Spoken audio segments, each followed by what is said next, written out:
Okay, welcome back. Talking about Daredevil with a quick apology. Last week, I was musing that we just continue doing these on Sunday night. And it was not long after that I realized I'd made a little bit of a boo-boo because I didn't think ahead. And I realized that well, there's a lot going on this week, so I would either need to do the stream during Friday Night Tights or do it during WrestleMania. So, had to kind of make a decision there. I don't think I'm siphoning off many viewers from Friday Night Tights, admittedly, so it should be okay. And excuse me if I'm a little bit out of sorts tonight. I woke up at 6 a.m. for some ungodly reason, could not get back to sleep for the life of me, so I went to the gym for a while, and now I'm exhausted. But we will do the best we can. Also, the episode 4 live stream has not been uploaded to the live streaming channel because YouTube won't let me download it for some reason. I don't know why. Been trying all week, still can't do it.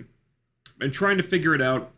YouTube's being a little bit of a bitch about that. It's frustrating. This one. Enough about that. Season 2, Episode 5. Get your super chats in if you are so inclined. We will do those at the end after I'm done with the review. And then we can get out of here. I know you all have... I'm sure you probably all have other places you would rather be on a Friday night. I don't think we'll make a habit of streaming on Friday. It's gonna happen this way. And, Dean... I'm sure I'm gonna butcher this one. Dean Lauliet. Thank you for the super chat. Thank you very much. That's a big one. Yeah, just get them all in. Thank you again. And okay. Well, Born Again. Let me just move this over here. I'm really interested to see you guys' reaction to this one. I saw some people on Twitter complaining that the episode was really boring or that it sucked. I completely disagree on that. I actually think this was the best episode of the season. And it's callbacks to the Netflix series. We get a lot of flashbacks in this episode to a time not long before the Netflix show began. So we saw Foggy again. We saw Wesley again. We saw the origins of the Kingpin-Vanessa relationship. This was all great stuff. It made me nostalgic for the Netflix days. It also shows what a difference having Foggy back makes, if only for 1 week. Because he brings something that has been sorely lacking in Born Again so far that they have not been able to recapture. So I love this stuff. And the crazy thing, there was no action this week. And they can get away with that this time because they haven't been skimping on the action this season. That was not the case for a lot of Season 1. But the craziest thing is how this episode got me to feel bad. Genuine, real sympathy for the villains. It doesn't shy away from the evil stuff they've done. For them at least a little bit. Kingpin, Bullseye, even Daniel. Most of the time, Daniel has just been Kingpin's Weasley little sycophant. And you're just wondering, what's this character doing here? What's the point of this guy? Something happens to him this week that had me like, dude, you know what? I won't lose any sleep if you get killed. But you did kind of get screwed over in this situation, and that sucks. I'm kind of rooting for you to make it out of this one. So when we clock in here, Vanessa is somehow still alive. Okay? She looked awfully dead at the end of last week, but not yet. I guess those fists are just built different. So they're at the hospital. Daniel is at his wit's end trying to run interference with the press when BB shows up. very transparently using their friendship to fish for info on Vanessa's condition, looking for a story, obviously. So finally, Daniel gets pissed and calls her on this, right? Because that's been building up for a while. So she kind of apologizes, and they hug because Daniel's freaking out a little bit, and they are friends, so she tries to comfort him. Then he lets his guard down, and he tells her that, Vanessa's in critical condition, but she's not dead. Not yet. Which BB then immediately leaks to the press. And now bear in mind, okay, Vanessa just survived an assassination attempt. So if the news got out that she's alive, there could be another attempt in this fucking hospital for all they know. So you don't want any information coming out right now, one way or the other. Good info, bad info, nothing. You just ghost the press, ghost all of them. Friend over. She's putting a lot of innocent people in danger by doing this. So I was on Daniel's side here. He was fucking stupid for letting this slip out, but he trusted his friend and she betrayed him. And that's a big sticking point for me. I'm sorry, you don't do that to a friend. You just don't. You don't. So, Buck obviously figures that it's Daniel who let this slip out. So the two of them go on a little ride outside the city, right? And Daniel has this creeping suspicion for the whole episode that he's driving to his death. He thinks, Buck knows what I did. Oh my God, what's he gonna do? Why is he in that hardware store? Why did he buy a bunch of power tools? What's going on? What are we? Oh my God! Oh shit! Oh God! What do I do? What do I do? And he's sweating bullets this whole time, all because somebody he thought was his friend. And Daniel's not the most likable guy at the best of times, but he did get used by somebody he trusted, so you kind of feel bad for him a little bit. And they tease this for a while. Buck is definitely letting him sweat to teach him a lesson. But then it turns out, they're just burying the body of the first mate of the boat who Buck killed last week. So they're still doing a bad thing, but they show Daniel in a different light here, and I like that. But the real meat of the episode was with Daredevil and Bullseye and Kingpin and Vanessa. We flash back to when Matt and Foggy were working the shit cases at the DA's office, I think. Still saving up to open Nelson and Murdoch, but they're not there yet. And they get assigned this case, which, unbeknownst to them, is connected to the Kingpin, who, on his side of things, is presented as kind of is much more subdued and lonely than we're used to seeing him. And it looks like the whole reason why he went into that art gallery that we met him in originally was because of Vanessa. Like, he knew she was there. He was like admiring her from afar and was trying to work up the nerve to go in and meet her. And all this is informing the stuff we see in the present, where Vanessa's hanging on by a thread in the hospital. And also, while Daredevil and Bullseye are being pursued by the task force, with Bullseye bleeding out from the gunshot wound he got last week, and Matt inexplicably trying to save him, trying to keep him alive because of reasons that we learn about in the flashbacks. And I see you, Caspi, damn it, Caspi something, I can't see, where is it? Casperius, I hope I pronounced that right. I see you, thank you for the super chat. You'll be the first one as soon as I'm done with the review. So the guy they're defending in the flashbacks was somebody that Foggy knew when he was a kid. He was friends with the guy's little brother.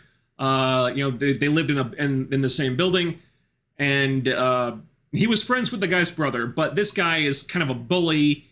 He treats Foggy like crap. He treated him like crap when they were kids, even though Foggy's trying to help him right now. And they've got his sentence basically, which seems like a good deal. But he won't take it, because there's people on the inside who are going to kill him the second he gets locked up. He goes in there for one day, he's dead. And the weird thing is, Foggy finds a clerical error in the paperwork that would make all the evidence against this man inadmissible in court. It's just like a filing snafu, but yeah, they could get him off on a technicality, basically. That's how it works. So all the evidence against him gets thrown out if they present this clerical error. So they can get him off scot-free. But Matt seems kind of okay with ignoring that, just kind of sweeping the clerical error under the rug and sending this guy up the river. Because he sells drugs, he's in bed with the mob, he's a scumbag, actions have consequences, so fuck him, right? So not the Matt that we're used to. But Foggy has sympathy for this guy. He had a hard life, his parents sucked, he never had a chance, these people are gonna kill him, does the punishment fit the crime?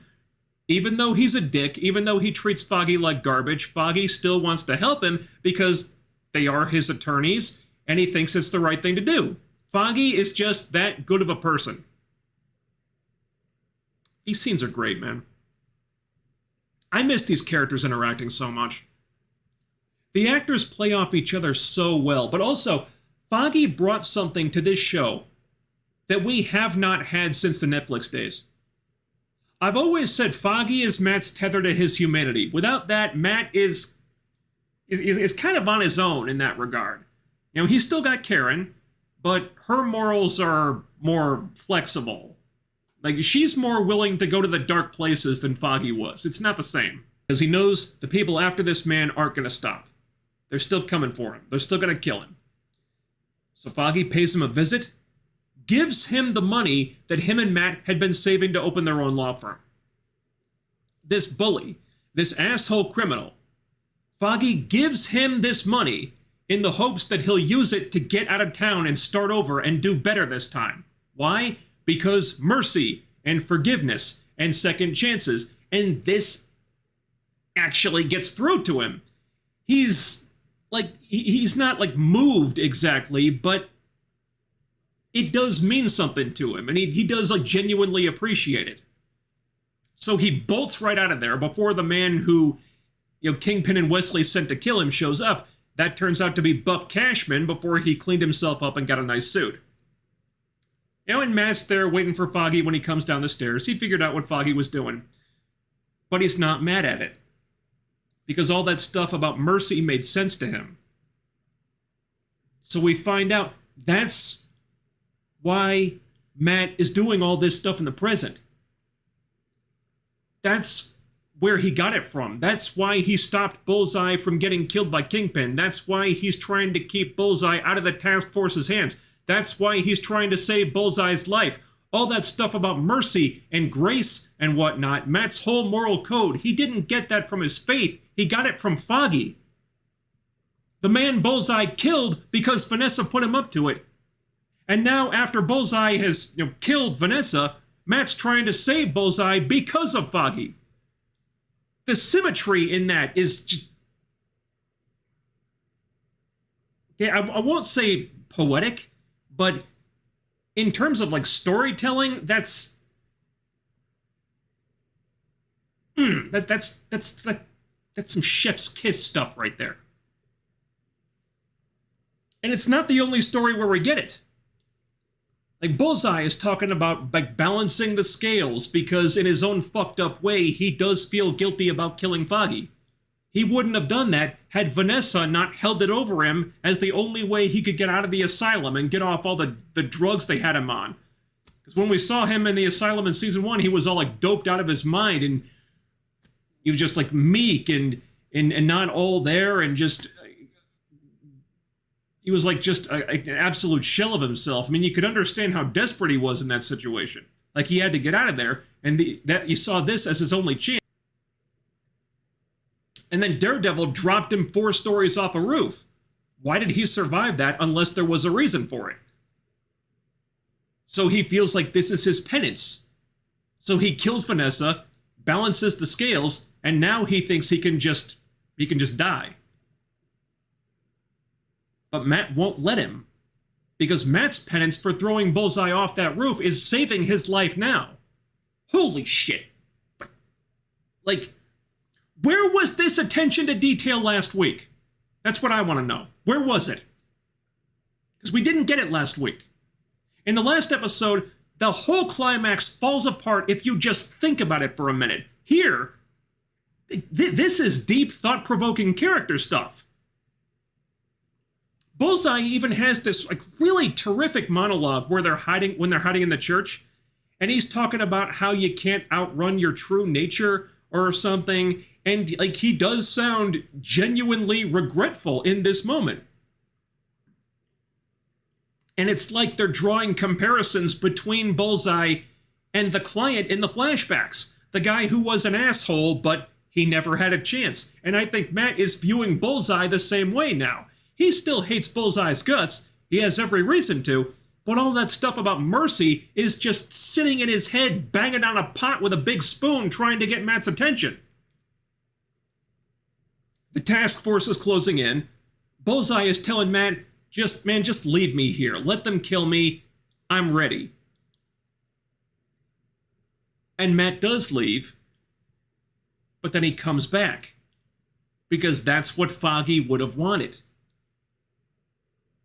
And somehow, some way, they turned Daredevil saving the life of the man who killed Foggy, and will undoubtedly kill many more people in the future, into a fist-pumping moment.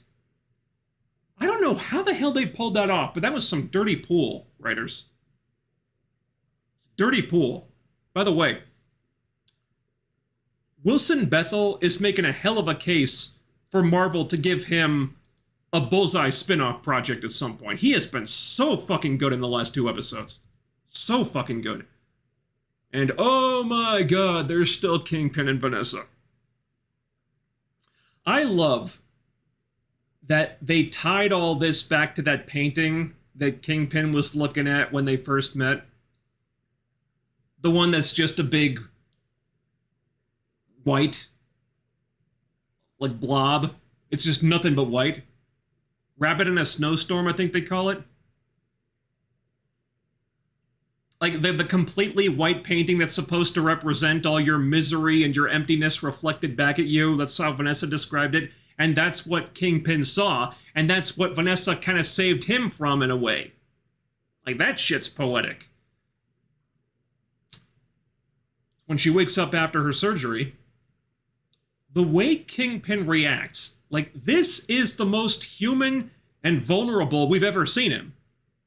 And Alex pointed this out to me. D'Onofrio drops Fisk. He speaks in his real voice for a minute because all of his walls are down suddenly.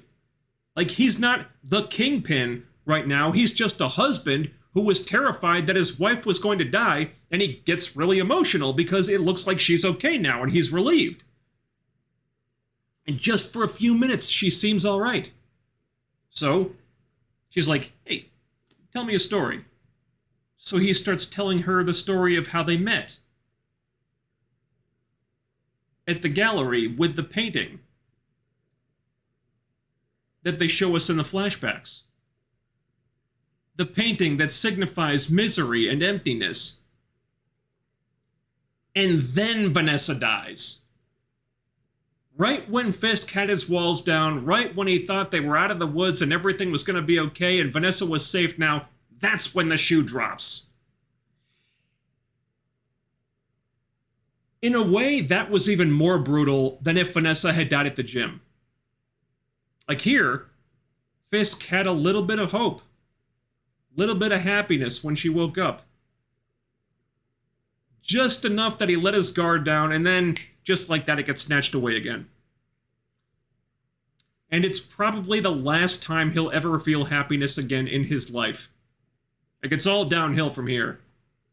Like, now, he's just gonna become the monster again. As if he wasn't one already. This was so devastating. It almost kind of made up for how the climax of episode 4 didn't hold up to scrutiny at all.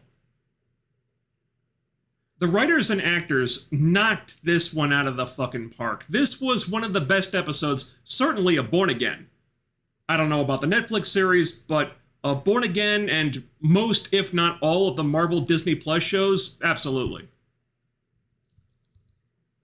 This was fucking great. If they can maintain this level of quality for the next few weeks and don't hit any more stumbling blocks, the season finale is going to be absolutely bonkers. I think that's I think there's what, like 3 episodes left now. I think it's like 8 episodes total for the season. Yeah, that sounds right. So we got 3 episodes left, and there's still so much that can happen. Like, Jessica Jones hasn't even showed up yet, so they've still got some big cards to play.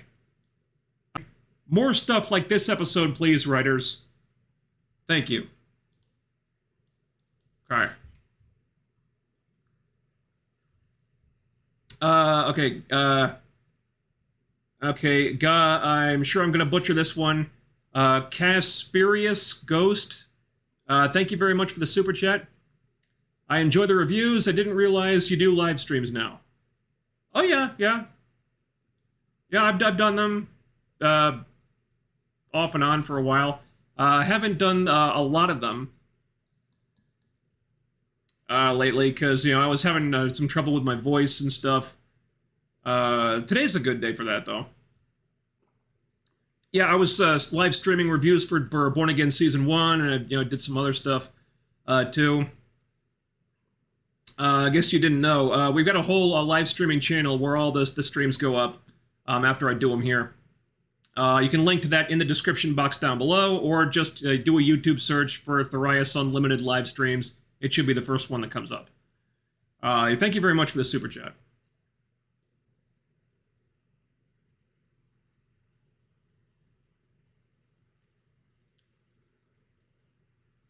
Scenes with Matt and Foggy makes me hate that they killed him in episode 1. Yeah.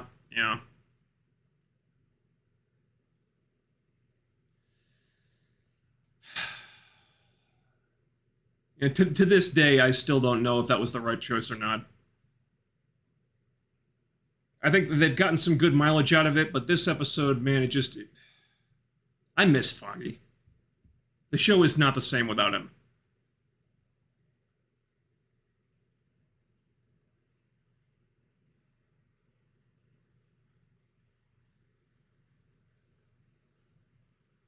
What's worse than terror? A little bit of hope that makes you think you've gotten out of the terror before it pulls you in. Yeah, absolutely. I mean, that was so much more painful, the way they did it. I mean, if she died at the gym, like, at least Kingpin had his guard up, so he doesn't get, like... It still cuts, but it doesn't cut that deep. But if you get him to put his guard down, you bring all his walls down first, so he's like at his most vulnerable point, and then you stick the knife in. Ugh, worst.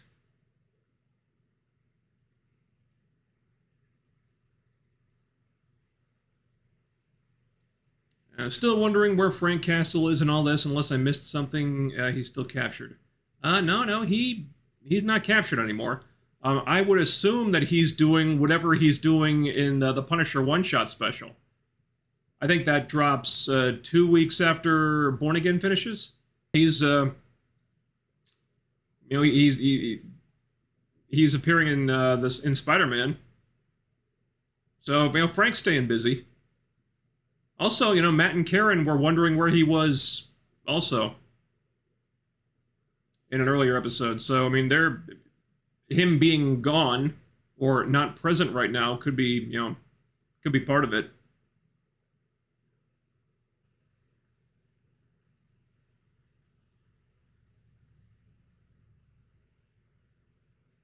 Let's see. Matt trying to save everyone is ridiculous. Well, that's what you do when you're a good person. Matt doesn't want anybody to die. He doesn't want anyone to kill anyone, even if it's his enemies. Okay, you may not agree with it. Hell, I may not agree with it, but that's what makes a complicated character. Matt's a moral person, and he got that from Foggy. He doesn't want anyone to die, because that's the influence that Foggy had on him. That was the whole point of the story.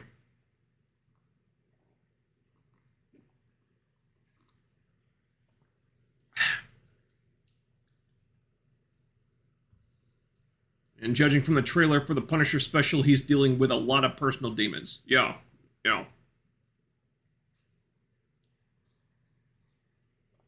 Yeah, so Frank's doing his own thing right now. Excuse me. Okay. And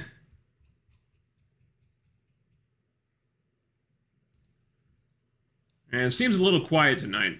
Once again, I'm sorry we're doing this on Friday. And I did not think ahead. I forgot WrestleMania was this weekend, so I figured, people aren't going to be in a mood for a live stream on a Sunday. They got other stuff to watch.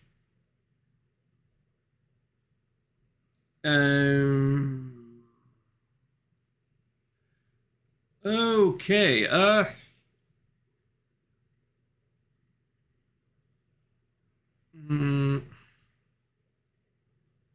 Punisher special has to take place before season 1. No, it doesn't. Why? Because Frank has a beard? You can regrow a beard, dude.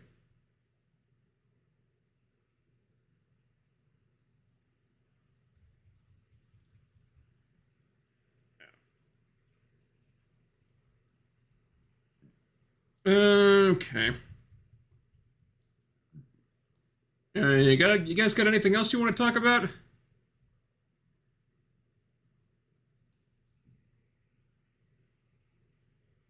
Probably won't go too late tonight. No, you guys have got other things you want to do on a Friday. This was kind of a last-minute thing. So I won't keep you if you guys want to bolt. Yeah, she's not innocent. No, she is not. Vanessa is not innocent. I think in Matt's shoes, most of us would have not interfered. Did she deserve to die? Well, most people would probably say yes. But without Vanessa, Kingpin's only going to get worse. So, I don't know. Balancing the scales? Yeah, maybe. But it's only going to lead to escalation now.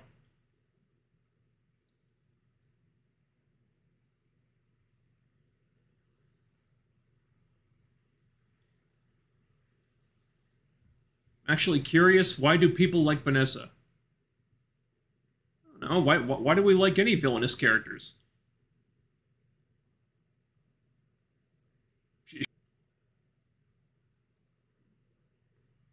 And why do people like, I don't know, Thanos?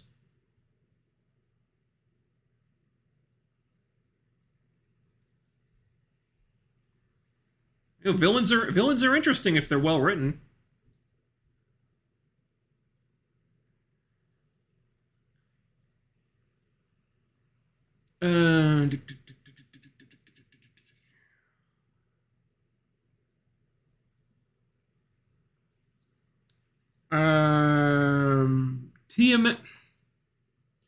Tiamat Lord, I actually have not started The Boys Season 5 yet. I want to, I keep meaning to, I just haven't found the time to get into it yet. No spoilers, please. I will give my thoughts on it when I've seen it. I haven't. I mean, I've got a backlog of stuff I have to watch. I don't know. Stuff keeps getting in the way. I haven't seen the new Invincible season yet either. I mean, they're multiple episodes into that one. I really got to catch up.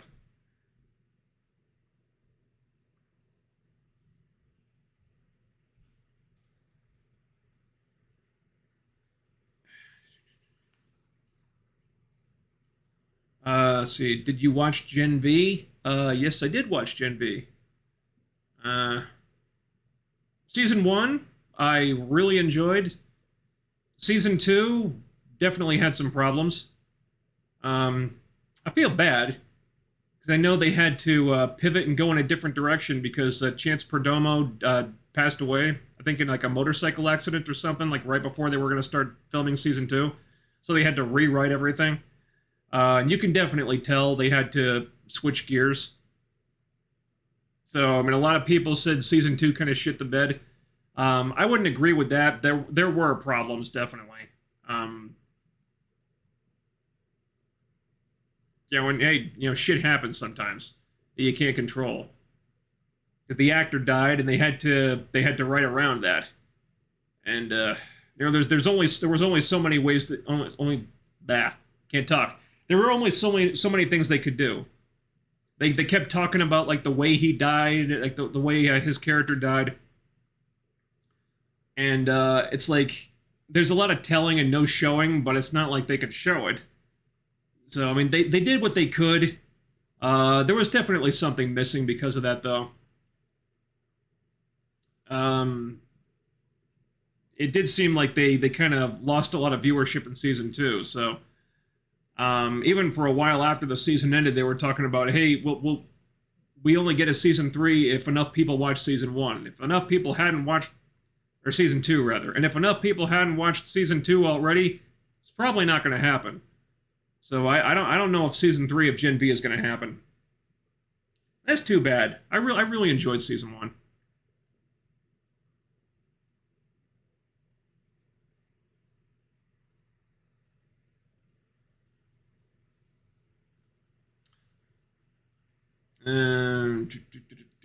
What's going to happen to Gen V with the boys ending? My guess is Gen V will end as well. Because it doesn't look like the viewership for season 2 was there. It does look. I guess. I haven't watched it yet. I haven't had a chance to watch it yet. But it does look like a bunch of those characters will be appearing or have appeared in The Boys season 5. So maybe they can wrap some of that stuff up there. Otherwise, I don't know about season 3. But apparently, they're doing that Vought prequel about Soldier Boy and Stormfront. I guess that's still happening.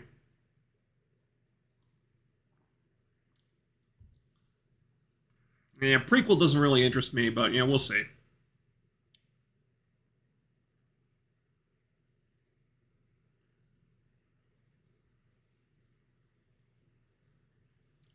Was there anything coming out of CinemaCon that you're looking forward to? Yes, Dune Part 3.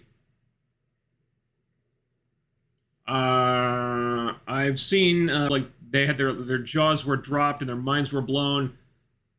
Dune Part 3. And Stephen Kahn 8. And it's cutting Stephen Kahn 8. It's cutting off the rest of your name. I'm sorry. Quick thoughts on Mania main events. Night 2 looks good, even though they botched Cody versus Randy.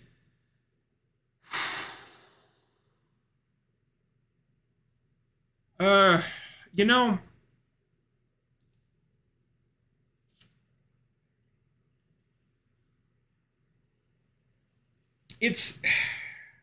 that's a tricky thing because I mean they had a bunch of injuries, so this was not the two main events that they went with are this was not Plan A. It probably wasn't even Plan B. So considering that, I think they've done all right with Roman versus Punk. I appreciate that they've kept their hands off each other for the most part. I'm kind of I'm kind of tired of seeing Roman Reigns in the main events of WrestleMania year after year. They've gotten it to make sense, and there's enough history there, and there's enough story there that they can tell a story with this. The match itself doesn't especially interest me, but I think they've done a good job selling it. Cody versus Randy, I got to tell you, I haven't watched SmackDown in a long time. I haven't. I have seen reports and reviews and stuff, though. It kind of seems like they have botched this beyond all recognition. Because, I mean, Cody versus Randy, the story tells itself. I mean, there's decades of history with those guys. It goes all the way back to the to when Cody was one of Randy's like henchmen in the Legacy faction. Now Cody's the guy on top, and Randy's the you're pursuing him with the title for the title. I mean, they had a layup right there. All they had to do was Pat McAfee and Jelly Roll, and why? What could those guys possibly add to this? I mean, I heard like I heard like someone said like this is all because of Ari Emanuel. Like he wanted Pat McAfee in there for some reason. Was McAfee not obnoxious enough on commentary? Add him to the feud of a WrestleMania main event. Like, what do you think is going to happen there? I don't. How does that even make sense in your brain? What the hell does Pat McAfee add to this? I mean, I'm not watching the shows, but I have not seen one person who likes this anywhere. Like this just seems like universally just despised across the board. Like everybody hates this. I mean, I might have been interested in Cody versus Randy. Like with the right story, you could get me invested in that. But Cody versus Randy because Pat McAfee and Jelly Roll, like, come on. Not even as a backlash match. Like, who cares? Who cares?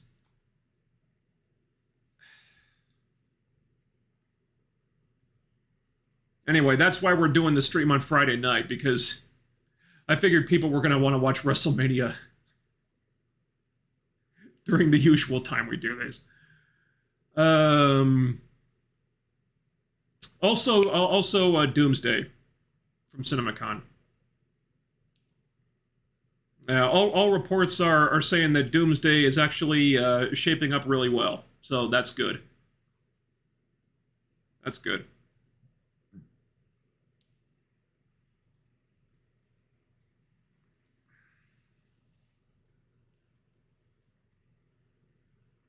Let's see. What's your predictions for Mortal Kombat 2, Supergirl, and Street Fighter?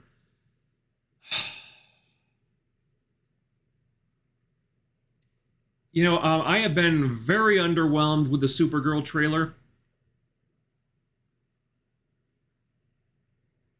I guess, yeah, she had a new one come out not too long ago. Apparently, like the whole movie is about like Crypto gets sick and she has to go on some space mission to find something that can fix Crypto. I hope he's okay. I love dogs. But why are we basing a whole movie on this? That I don't know what the thought process is there. That just seems like a pretty baffling premise for a movie. I mean, I assume it's going to tie into Kara's PTSD about Krypton being destroyed somehow, but wow, I don't know. I didn't have like super high hopes for the Supergirl movie. They're lower now. Mortal Kombat 2.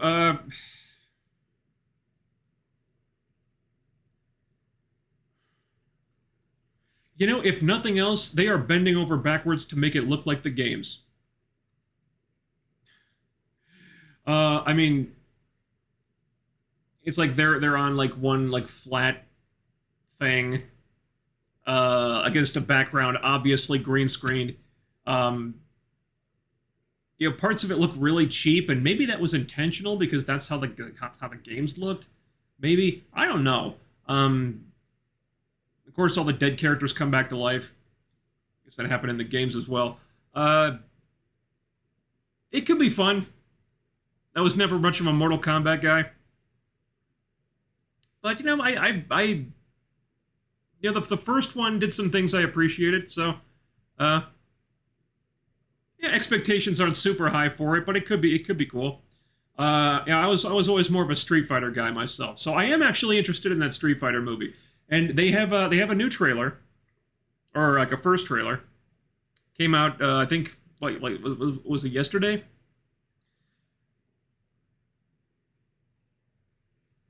This movie, this new Street Fighter movie, could either be a lot of fun or it could be one of the stupider fucking things I've ever seen. Possibly both. Possibly both. Any way you slice it, Cody Rhodes looks fucking ridiculous with that haircut. But I mean, that's that's kind of that's Guile's haircut in the games. What I mean, I'm not sure how you do that in real life and have it not look ridiculous. So I mean, they're going for game accuracy, I guess. I mean, they even have the like the level where like where you're smashing a car. I always like that level in the games. They do that in the movie. That's a fun callback. Um, it looks very campy and very silly. But it does look like it's gonna be fun. It does seem to have like a sense of fun about itself. So it's not a movie that we should take in any way seriously, but it could be fun to watch. I think it'll be fun to watch. Could also be really fucking dumb. Sometimes those things are not mutually exclusive, though. Uh, okay. Where was I here?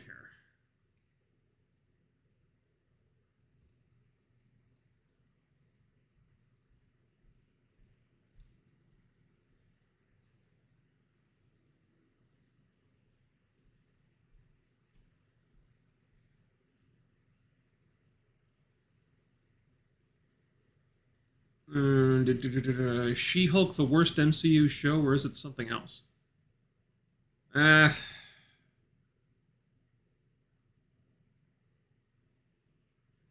I think the worst MCU show probably Ironheart. I mean, it's a toss up. I mean, She-Hulk, Echo, Ironheart. It's one of those. I think it's probably Ironheart. At least hell, at least Ironheart had Mephisto, who was surprisingly good. He's like the one saving grace in that show.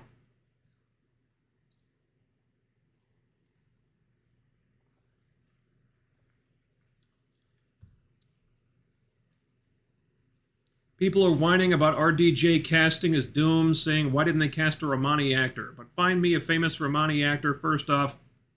Second, there's obviously a plot twist there. Uh,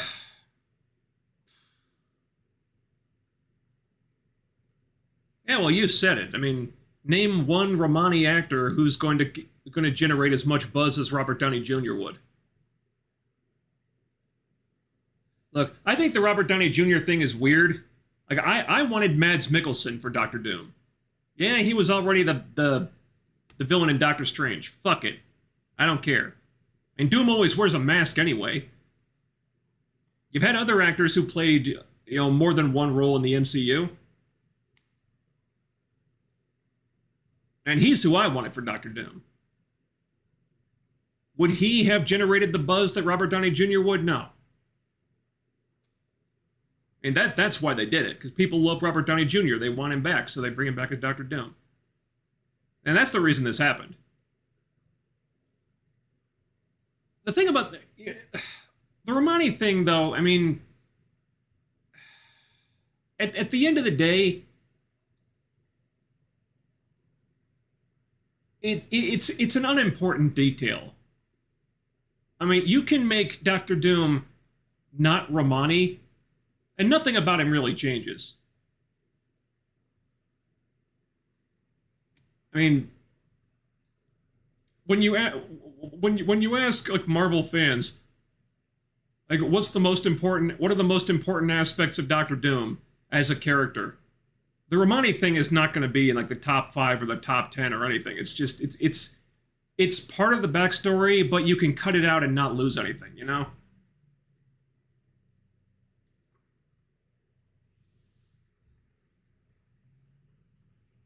I mean, it's part of the character, but it's not like a crucial or integral part. It just isn't.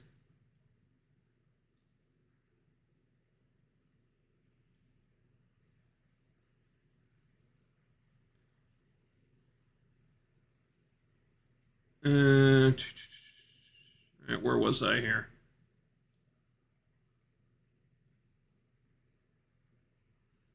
Okay.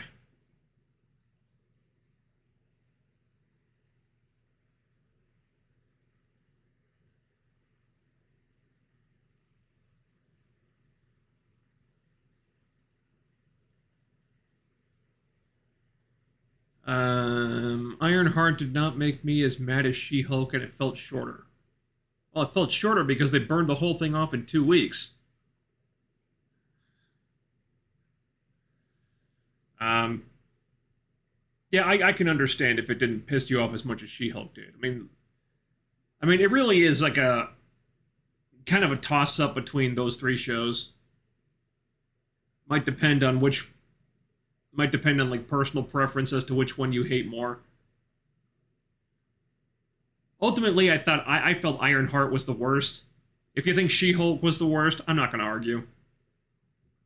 They were all really terrible.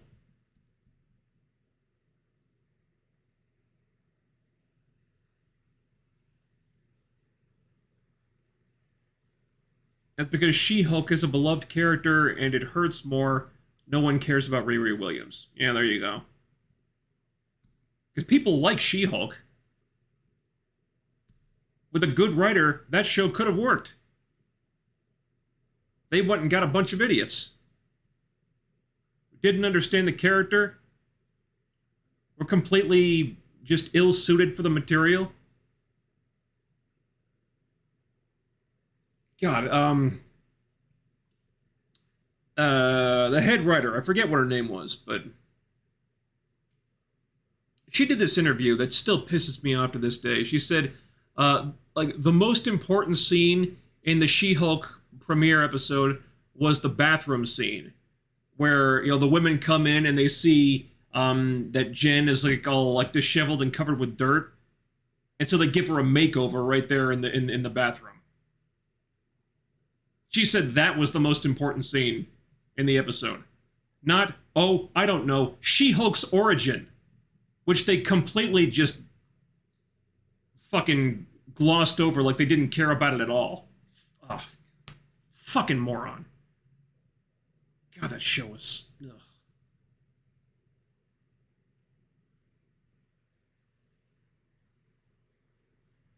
Damn, you're getting me riled up about She-Hulk again. Damn it, I thought I'd put that behind me. Ugh.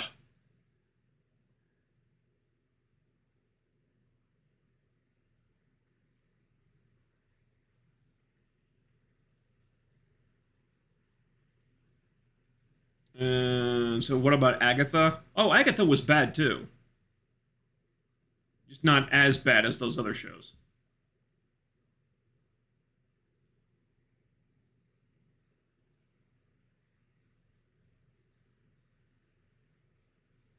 The final episode of Ms. Marvel was clown shoes. Oh, absolutely.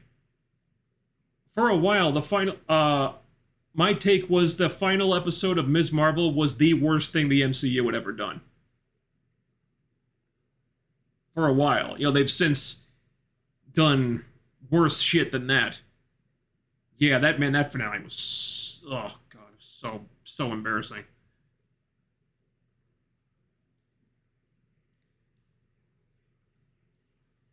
It's Budgie Cat. I actually did not see Secret Invasion, so I can't comment on that one. Yeah, I just had gum surgery at the time, so I couldn't. My mouth was all like swollen and whatnot, and I really couldn't talk properly at all. So I had to take a short break from making videos until I could talk again. And that's when Secret Invasion came out. So I thought, well, if I'm not reviewing it, then I'm damn sure not watching it. Sounded like I didn't miss anything.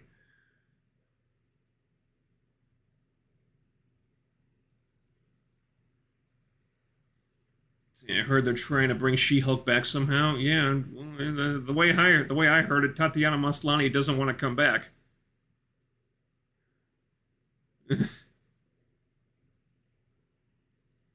Carol Danvers should have been Ms. Marvel. You know, she should have been. Because her whole Ms. Marvel era, like in the black leotard and the lightning bolt on the chest, like that was the only time that character was like truly popular. I mean, she's never been like insanely popular or anything, but that was when people liked her. Way more than fans than she has now, at least. I mean, they've tried many times to make Carol Danvers an A-lister over the years. It's never really worked. The only time that she kind of sort of like worked as a character was in the Ms. Marvel era. Ever since they tried to play the Captain Marvel card with her, it hasn't worked out. But people liked the Ms. Marvel era mainly because of Chris Claremont. They just completely skipped over that entire era, and that was stupid. They really had nothing to do with the Captain Marvel era. There's just nothing. The stories aren't there. The character isn't there. It's very stupid.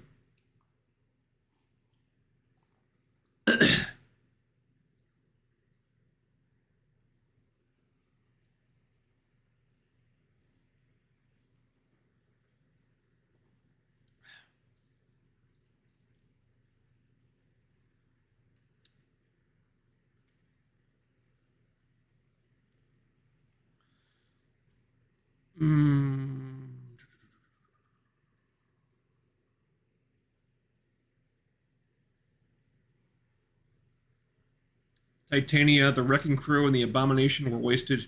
Yeah. Yeah. Titania, man, what the hell was that?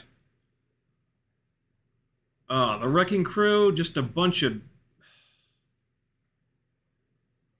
Turned them into a bunch of nobodies. The Abomination, oh god. Man, don't get me started on She-Hulk again.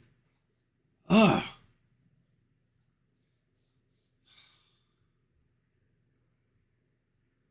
Alright.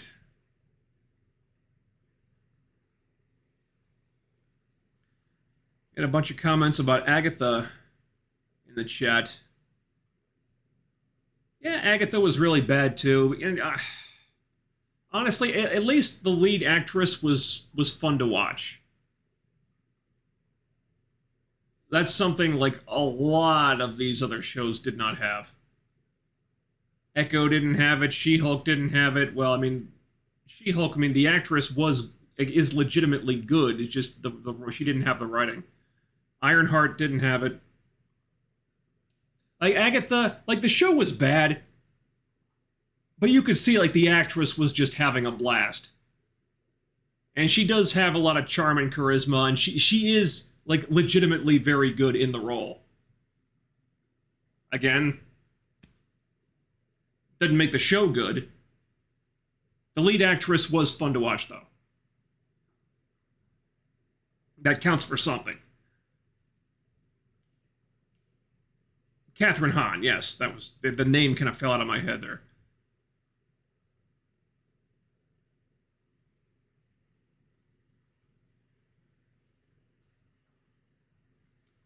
Marvel Studios using Kamala Khan. Ms. Marvel feels disrespectful and wasted the Inhumans like they don't exist. Yeah, that's because nobody cares about the Inhumans. They don't. And there was a time in the comics when they tried to kind of push the X-Men to the side because Fox had the movie rights to the X-Men. Then they tried to kind of shuffle the X-Men off and replace them with the Inhumans. There was this big push for the Inhumans in the comics. Nobody cared. They didn't. It didn't work. And they gave the Inhumans their own show on ABC. It was so bad I couldn't get past the first episode. So that thing tanked. So the Inhumans IP is going nowhere. And, Ms. Marvel was connected to that. And, for reasons I will never understand, Foggy seems really enamored with the Ms. Marvel character. With Kamala Khan character. I think a lot of that is because he's just enamored with the actress. So he makes this call to make Kamala Khan a mutant in the comics. And, she's still an Inhuman, but now she's an Inhuman and and a mutant. Which is fucking stupid, because they'd already established in the comics that the Terrigen Mist kills mutants. So the thing that creates Inhumans also kills mutants. You'd think their biology would be incompatible, but somehow you've got a character who's both an Inhuman and a mutant. It's stupid, it makes no sense. But she's a mutant now, and they've been bending over backwards to retcon Kamala into all the X-Men lore, using time travel and whatever the hell else. No one's buying it. Now, if you put Kamala in an X-Men book, it's a surefire sign that book is going to get canceled very soon. They put her in the new NYX. I think that was the first book of the new From the Ashes line to get canceled. Nobody cared. I think they put her in X-Force now. And nobody's buying. I don't think anyone's buying that book either. Nobody's buying Kamala Khan as an X-Men character. And she can't carry a solo book. Nobody watched her show. The Marvels was a flop. I think they made her like the front woman of a video game that I never played. That flopped. The character sucks. She's a failure. Iman Vellani is good in the role. So what? The writing isn't there, the character sucks, nobody likes her. Just cut bait and move on, man. Feige? Marvel's been pushing this fucking character to the moon for years.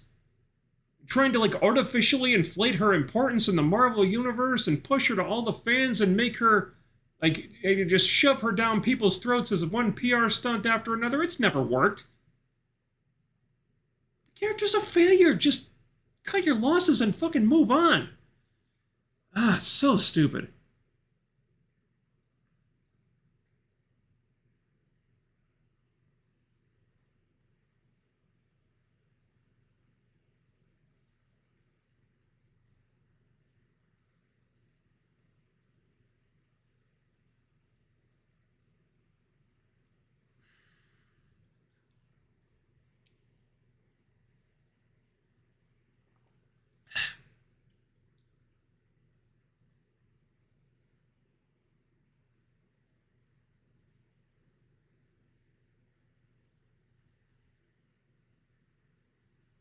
Yeah, Sana Amanat, who got hired with no experience, created Kamala Khan, which was basically a self-insert. She helped produce Ms. Marvel's show, and she was also producing Daredevil Born Again, so there you go. Yeah, she was Sana Amanat's self-insert, and Sana Amanat, for some reason, was given way too much power at Marvel, so she was able to kind of keep Kamala, front and center. Don't know why. Sana Amanat just seems like a complete idiot to me.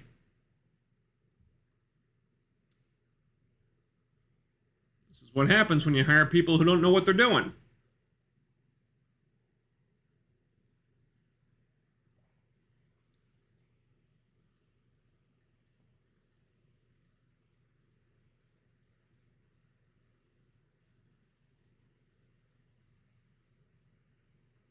So why are people liking Ms. Marvel when they have tons of characters they can use that's not X-Men or Fantastic Four character?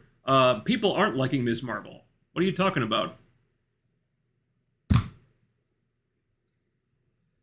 Even people who enjoyed the Ms. Marvel show. Because there are people who try to juice that show up. I would ask those people, do you genuinely think that was a good, well-written show? Or do you just think that Iman Vellani is good as the character? That she's just good playing the character? Like, I think you take Iman Vellani out of that, you take away, like, the only redeeming quality that show had. That was not a good show. It started out inoffensively enough, just went straight downhill.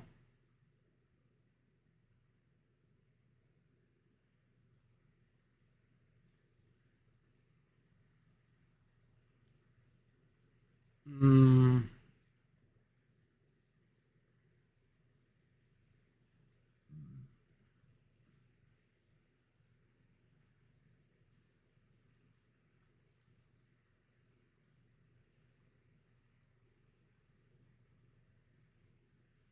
Sana literally asked Marvel, why are you hiring me for top editor? I have no experience, and they said that's exactly why we're hiring you. Is that true? Well, that makes sense for a company that actively seeks out filmmakers who don't read the comics to make their movies. Nothing makes sense anymore.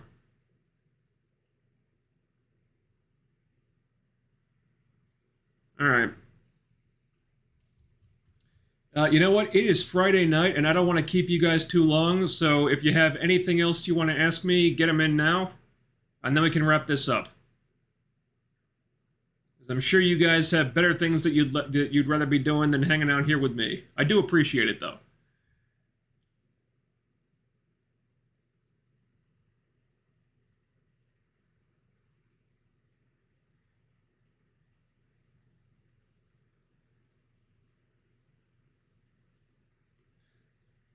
I don't understand why Sam and Bucky are against Walker when one is meant to help broken people and the other there has been through dark stuff. You know, that was really dumb too. I mean, when we meet Sam in the Winter Soldier movie, I mean, he's literally like a counselor for soldiers who have been through bad shit. And here's Walker going through bad shit himself. I mean, Sam Sam should have. Sam should have like understood what Walker was going through at least. I say like that whole aspect of Sam's character just got dropped.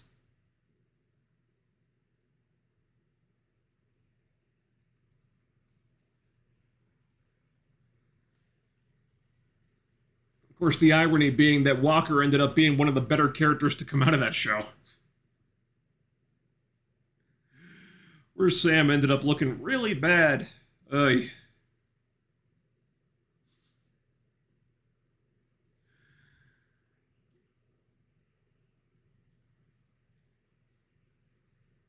Who's my pick for Wonder Woman? You know, I don't know.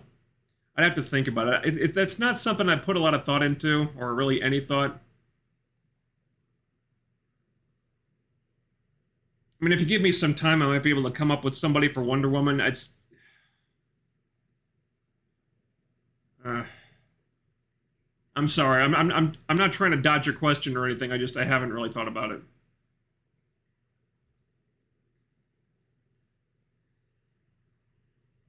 Sam had zero empathy for John. Yeah, exactly. Like where was the Sam who had like empathy for all those soldiers he was counseling in the movie? Where was that guy? See, that Sam would have understood what Walker was going through. He would have, maybe tried to help him. Because Walker was cracking under the pressure. Did he make some mistakes? Maybe. Probably. Dude was under a lot of stress. had some PTSD he wasn't dealing with. Sam should have understood all that shit.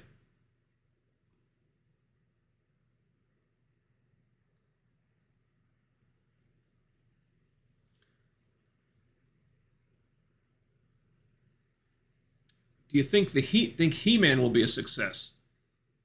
You know, they made some weird choices with that movie. Like sending Adam to Earth. Like, to grow up on Earth, that's weird. Honestly, though, the trailer actually looks pretty good. Yeah, I mean, some of the CG isn't, the best ever, but I mean, it looks, a lot of it looks pretty canon accurate. I mean, Skeletor looks like Skeletor is supposed to look.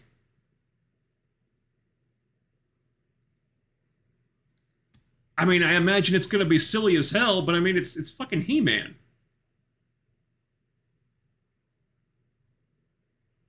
I'm actually, like, cautiously optimistic about that movie. I was super into He-Man as a kid, too, so I'm looking forward to that one. I'm not saying they won't fuck it up, but I mean, it honestly looks a lot better than I thought it would.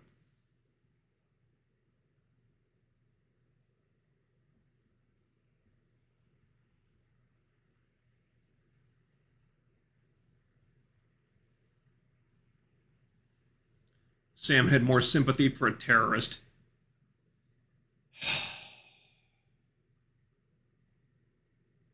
Man, we really got to get off of that. This whole feel sorry for the bad guys thing. Because of the politics of the writers. Man. We really got to get out of this era. I miss the days when the villains were villains. And they can be complex and have shades of gray and whatnot, but at the end of the day, I mean, let the bad guys be fucking bad guys. You know?